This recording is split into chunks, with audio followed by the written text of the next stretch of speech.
Click করুন অ্যাপের bell আইকনে আর সাবস্ক্রাইব করুন এবিপি আনন্দ। সব সময় থাকুন খবরে।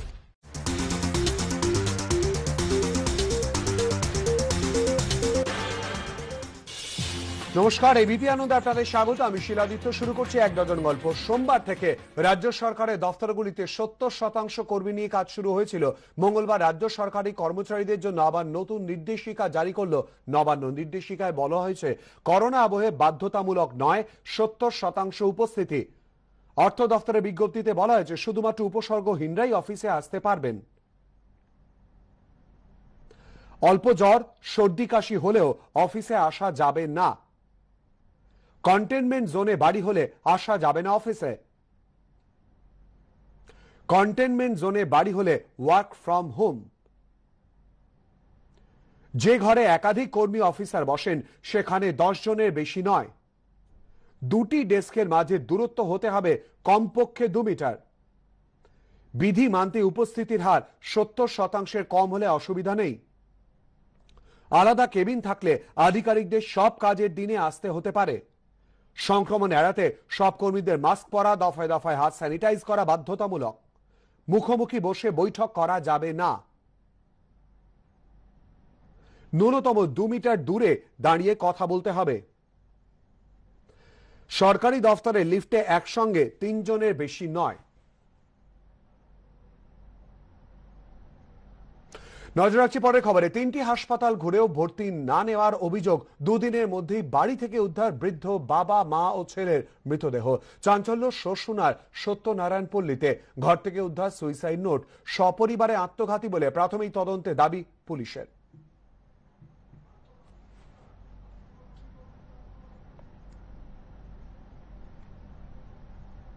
ঠাকুরপুকুর থানা এলাকার এই যে বাড়ি রয়েছে, এই বাড়ি থেকে 3 জনের দেহ উদ্ধার হয়েছে এবং ইতিমধ্যে দেখতে পাচ্ছি লালবাজার থেকে ফিঙ্গারপ্রিন্ট এক্সপার্ট ওনারা এসে পৌঁছেছেন এবং ফটোগ্রাফার এসে পৌঁছেছেন। ভেতরে ওনারা গেছেন এবং বিভিন্ন জায়গায় কি অবস্থা রয়েছে সেই সমস্ত বিষয়টা খতিয়ে দেখছেন।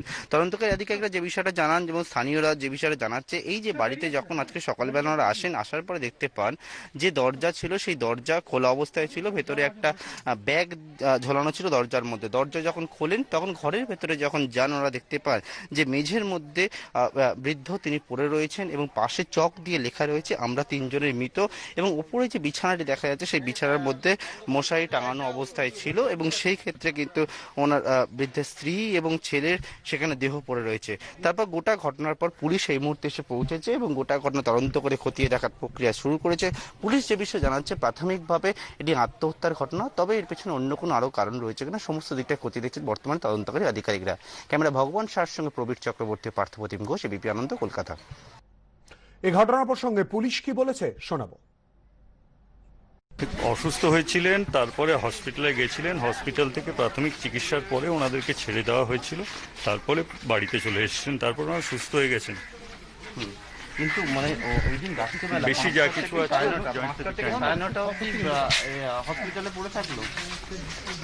হসপিটালে, সেটা হসপিটালের ব্যাপারে আমরা তদন্ত করে দেখছি কোথায় নিয়ে গেছিলেন, কি হয়েছিল। আপনারা কি মনে করছেন, মানে এটা কি সুইসাইড? প্রাথমিকভাবে আত্মহত্যায় মনে হচ্ছে, এবার আমরা ইনভেস্টিগেট করে দেখছি বাকি যদি অন্য কিছু কারণ থাকে। ঘরের মধ্যে কি লেখা পেলেন এগুলো তদন্তের বিষয় আছে, বাকি তদন্ত করে জানানো। রাজ্যে আইন শৃঙ্খলা চূড়ান্ত অবনতি, দুর্নীতির শিখর ছুঁয়েছে, নেই গণতন্ত্র। বিজেপি ক্ষমতায় এলে অপরাধ ও দুর্নীতি মুক্ত বাংলা গড়বে, মন্তব্য অমিত শাহ। भ्रष्टाचार, टोलबाजी, राजनीतिक हिंसा, सत्ता, स्वार्थ, सिंडिकेट, संपत्ति, ये 4 एस के आधार पर तृणमूल कांग्रेस ने कम्युनिस्टों को भी अच्छा कहलाई इस प्रकार का शासन किया है। मित्रों, मैं बंगाल की जनता को कहने आया हूं कि क्या राजनीतिक हिंसा कभी बंगाल का आभूषण बन सकता है क्या? राजनीतिक परिवर्तन का माध्यम हिंसा हो सकती है क्या? किसी की रैली न करने देना, किसी से बात। अब ममता जी अब क्या करोगी? चलो हम तो वर्चुअल रैली से बंगालियों से बात कर रहे हैं, अब आप क्या करोगी? रोड लोग रोक देंगे, हेलीकॉप्टर रोक देंगे। ममता जी, आप परिवर्तन को नहीं रोक सकती। ममता दीदी, हिंसा का कीचड़ जितना फैलाओगी, भाजपा का कमल इतना ही प्रदीप्त होकर बाहर। आपने कम्युनिस्टों को इसलिए निकाला था कि बंगाल का विकास रुका था। मगर शायद आज बंगाल के बहुत सारे लोग मुझे कह रहे थे इनसे तो कम्युनिस्ट भी अच्छे थे। आपने कम्युनिस्ट को मौका दिया, कुछ नहीं हुआ। ममता को मौका दिया, कुछ नहीं हुआ। एक बार मोदी जी को और भारतीय जनता पार्टी को मौका दीजिए, हम सोनार बांग्ला बनाएं। बंगाली जनता भारतीय जनता पार्टी के सोनार बांग्ला को अपना स्वप्न बनाए और सोनार बांग्ला के आह्वान के लिए, इसकी रचना के लिए मोदी जी के हाथ मजबूत करे। ना रोज वैली स्कैम होगा, ना शारदा चिटफंड स्कैम होगा, नारदा स्कैम होगा, ना वक्फ का घोटाला होगा, ना भतीजा गेट होगा, ना ट्राइडेंट लाइट घोटाला होगा, ना एडमिशन घोटाला होगा। घोटाला और भ्रष्टाचार मुक्त बंगाल देने का काम हम करेंगे। পাল্টা জয়শাহর প্রসঙ্গ তুলে অমিত শাহকে আক্রমণ অরূপ বিশ্বাসের। অমিত শাহকে আগে জিজ্ঞেস করুন উনি কতগুলো সংঘর্ষের সঙ্গে যুক্ত ছিলেন। ওনাকে আগে জিজ্ঞেস করুন যে ওনার যখন উনি স্বরাষ্ট্রমন্ত্রী ছিলেন গুজরাটে, তখন কি করে এতগুলো দাঙ্গা হয়েছিল, এত মানুষের প্রাণ গেছিল, সেই পরিসংখ্যানটাকে ওনাকে আগে দিতে বলুন। এই ভার্চুয়াল সভা হচ্ছে নোটবন্দির খেলা। আজকে পৃথিবীর সব থেকে ধনীতম পার্টির নাম হচ্ছে ভারতীয় জনতা পার্টি। এসবই হচ্ছে নোটবন্দির খেলা। আজকে বলুন বিদেশের থেকে তো কালো টাকা এলোই না। আজকে নীরব মোদী, ললিত মোদী, মেহুল চোকসি, বিজয় মালিয়া হাজার হাজার কোটি টাকা নিয়ে গেল। তো আমরাও তো দেখেছি যে কোনো কোথাও কিছু ছিল না। আজকে জয় শাহ তো বিসিসিআই সেক্রেটারি হয়ে গেলেন। তো এটা তো আমরা সবাই দেখতে পাচ্ছি কে কোথায় কি করছে। অন্যের দিকে ঢিল না মেরে নিজের ঘরটাকে সামলাতে বলুন। আমরাও দেখেছি, আমরাও দীর্ঘদিন খেলাধুলার সঙ্গে যুক্ত। আমিও রাজ্যের ক্রীড়ামন্ত্রী। কে কোথায় ছিল আমরা কোনোদিনও দেখিনি। হঠাৎ করে দেখলাম বিসিসিআই সেক্রেটারি জয় শাহ, তিনি কে অমিত শাহর ছেলে। তো সবাই কে কি করছেন অন্যের দিকে না তাকিয়ে নিজের চরকায় তেল দিন, আমার মনে হয় সেটা কাজে দেবে। মানুষের কথা চিন্তা করেছে একমাত্র বামেরাই, দাবি সুজন চক্রবর্তীর। রাজস্ব যোগ্য করেছে কোটি কোটি টাকা খরচ করে, কিছু তো বলতে হবে। নতুন কি বলেছেন আজকে? যা বরাবর সবাই জানে অথবা যা ওরা বরাবর বলে, তাদের নতুন কিচ্ছু নেই, একটা বাক্য নতুন নেই। যে মানুষেরা বামপন্থী ছিল, হয়তো কোনো কারণে বিরক্ত হয়েছে, তারা সবাই এক কথা বলছে, এই যা চলছে পশ্চিমবাংলায় রাজত্ব দুর্বিষহ, এর চাইতে বাম আমল অনেক ভালো ছিল। আপনি ইতিমধ্যে খোঁজ করুন, বিধানসভাতে হোক আর বাইরে হোক, ফুসফাস তৃণমূলের নেতারা মন্ত্রীরা হরবাকাত পড়ে যাচ্ছে। বুঝতে পারছেন তো যে কি সর্বনাশটা হচ্ছে, এবং যে যা ভেবেছিলেন তার স্বপ্ন পূরণ হচ্ছে না। যখনই স্বপ্ন পূরণ হচ্ছে না, তখনই সবাইকে বলতে হচ্ছে সর্বনাশ হয়ে গেল। মিউনিসিপ্যালিটির ভোট হচ্ছে না, পঞ্চায়েতের ভোট দখল। ফলে তৃণমূলের অংশের মধ্যেও যারা, তাদেরকেও বলতে হচ্ছে যে এ তো খুব খারাপ হচ্ছে। যে যারা যখন সরকারে থাকে তখন তারা এ কথাটা মানতে বাধ্য যে গণতান্ত্রিক মনোভাব, মানুষের অধিকার ইত্যাদি নিয়ে বামপন্থার কোনো বিকল্প যে নেই, একাধ সময় ফুসফাস বেরিয়ে যায়। করোনা মোকাবিলায় রাজ্যকে 11,000 কোটি দিয়েছে কেন্দ্র, তবু মমতা বলছেন পারলে বিজেপি সামলাক, ভোটের পর মানুষ মমতার ইচ্ছে পূরণ করবেন, খোঁচা অমিত শাহ। मित्रों, प्रधानमंत्री गरीब कल्याण पैकेज कोरोना की महामारी की शुरुआत में भी लेकर आए। मोदी जी को मालूम था कि सबसे बुरी असर देश के गरीबों को पड़ती। 1,70,000 करोड़ का पैकेज लेकर आए और बंगाल पीडीएस के माध्यम से बंगाल के लगभग 7.68 करोड़ लाभार्थियों को 3.84 लाख मैट्रिक टन अनाज दिया, जिसकी वैल्यू लगभग 8,000 करोड़ रुपया होती है। इस प्रकार से 11,000 करोड़ रुपया बंगाल के लोगों को सीधा दिया। सरकार को जो सहायता दी है वो अलग है। 11,000 करोड़ रुपया बंगाल की जनता के घर में सीधा पहुंचाने का काम ये भारतीय जनता पार्टी की सरकार ने किया। और ममता जी पॉलिटिकल तंज कसती है, हम ठीक नहीं चला रहे तो आकर संभाल लीजिए। भाई हमसे तो जो बन पड़ता था वो करा। 11,000 करोड़ रुपया हमने सीधा बंगाल की जनता के खाते में भेजा है और बंगाल सरकार को भी जो देना निकलता था वो निकलता है। हमने कोई पक्षपात नहीं किया।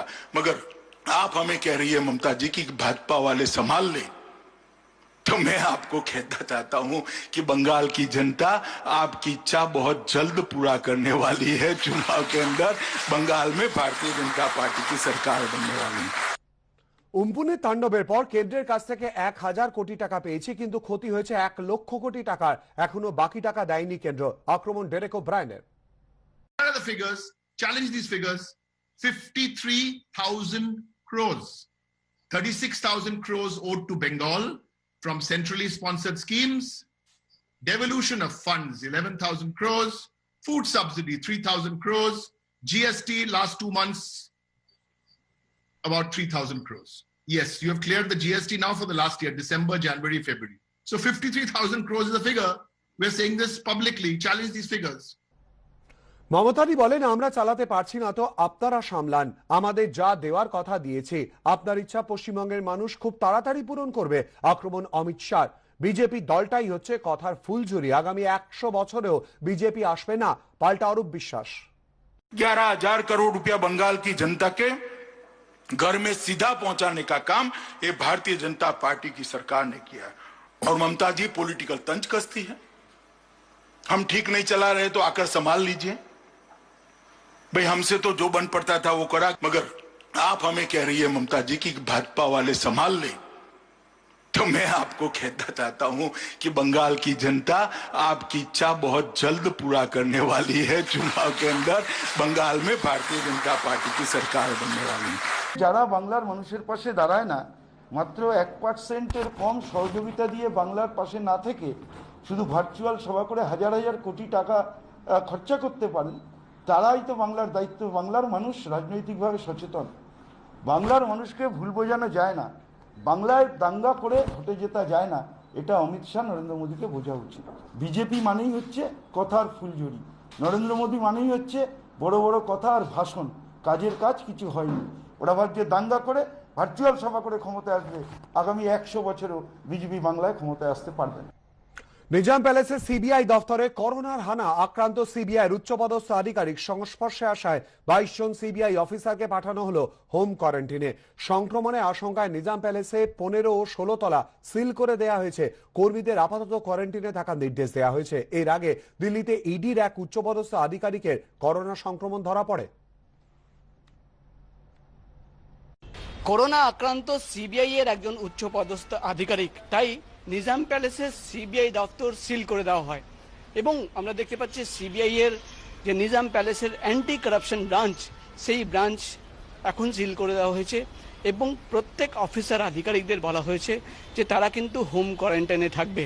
সিবিআই সূত্রের খবর 22 জন অফিসাররা যারা গত কয়েকদিন ধরে এই উচ্চপদস্থ আধিকারিকের সঙ্গে বৈঠক করেছিলেন বা দেখা করেছিলেন, তাদের কিন্তু হোম কোয়ারেন্টাইনে থাকতে বলা হয়েছে। এবং যেটা সিবিআই সূত্রের খবর, এই আধিকারিকের পরিবারের 5 জন সদস্যদের টেস্ট করা হচ্ছে। সব মিলে কিন্তু নিজাম প্যালেসের সিবিআই দফতর, এই নিজাম প্যালেসের 14 ফ্লোর এবং 15 ফ্লোরে যে দুটি দফতর রয়েছে অ্যান্টি কারাপশন ব্রাঞ্চ, সেই অ্যান্টি কারাপশন ব্রাঞ্চ পুরোপুরি বন্ধ করে দেওয়া হয়েছে এবং প্রত্যেক অফিসারদের বলা হয়েছে যে তারা কিন্তু পরবর্তী নোটিশ আসা পর্যন্ত বাড়িতেই থাকবেন এবং হোম কোয়ারেন্টাইনে থাকবেন। সিবিআই আধিকারিকদের সঙ্গে কথা বলে আমরা যেটা জানতে পাচ্ছি যে 22 জন অফিসার যারা এই উচ্চপদস্থ আধিকারিকের সঙ্গে গত 1 সপ্তাহ বা 10 দিনের মধ্যে দেখা করেছিলেন, বৈঠক করেছিলেন বা তাদের দেখা হয়েছিল, তাদের প্রত্যেককেই কিন্তু হোম কোয়ারেন্টাইনে পাঠানো হয়েছে এবং আপাতত সিবিআই এর নিজাম প্যালেসের দফতর পুরোপুরি সিল করে স্যানিটাইজ করা হচ্ছে। ক্যামেরায় প্রবীর সামন্তর সঙ্গে প্রকাশ সেনা, এবিপি আনন্দ, কলকাতা। ঘূর্ণিঝড় উম্পুনে পুরসভার প্রস্তুতি নিয়ে প্রশ্ন তোলায় সাধন পাণ্ডেকে শোকজ। মানুষের অসুবিধা দেখে উত্তেজনার বশে মন্তব্য, শোকজে জবাব সাধনের। ফিরহাদ আমার ছোট ভাই, বললেন সাধন। সাধন পাণ্ডে আমার দাদা, দাবি ফিরহাদের। পত্র একটা পেয়েছিলাম, তার উত্তরটা দিয়েছি। তার উত্তরটা এমনই ভাবে উত্তরটা দিয়েছি যে উত্তরটাতে পার্টি চিন্তা করছি। আর কালকে আমার ক্যাবিনেট মিটিংয়ে ববি হাকিম আমাকে বলছে যে আমি কেন তার প্রতি রেগে যাচ্ছি। আমি কিন্তু তার প্রতি রাগিনি। আমার সঙ্গে পার্সোনাল রিলেশন কারোর খারাপ হয় না, আমার সঙ্গে কাজের ব্যাপারে হয়। আমি যখন মানুষের অসুবিধে দেখি তখন আমি একটু উত্তেজিত হয়ে যাই, মানুষের কষ্ট দেখলে উত্তেজিত হয়ে যায়, কিন্তু সেটা আমি নিজের হাতে করি। আমি কাউকে দোষ দেবো না। আমার সেই সময় আমি জেসিবি নামিয়েছিলাম, আমি আমার বন্ধুদের কাছ থেকে জেসিবি নিয়েছিলাম, আমি গাছ কাটা নিয়েছি বিভিন্ন লোকের কাছ থেকে এবং সেটা দিয়ে নিজের অপারেশন করেছি। আমি যে সবটা করেছি আমি তাও বলব। আমি মনে করি ক্যালকাটা কর্পোরেশনও কাজ করেছে, আমরাও কাজ করেছি, কিন্তু একটু লেট হয়েছে। মানুষের দুর্দশা দেখে আমাকে কথা বলতে হবে। আমার ক্যাবিনেট কলিগ তো, ও আমার ছোট ভাই, ববি আমার ছোট ভাই, আমি ওকে খুব পছন্দ করি। এটাও আমার মেসেজে দিয়েছি মুখ্যমন্ত্রী, যে কিন্তু একটু পরিবর্তন হয়, তো তাই একটু পরিবর্তনের মধ্যে দিয়ে ওকে একটু সতর্ক করি যে আবার ভালোভাবে করতে হবে সবাইকে। আমি তো আমাদের সিনিয়র লিডার, আমি তো আগের থেকে বলছি, আমি তো ওনার ছোট ভাই, উনি আমার দাদা, অসুবিধা কি?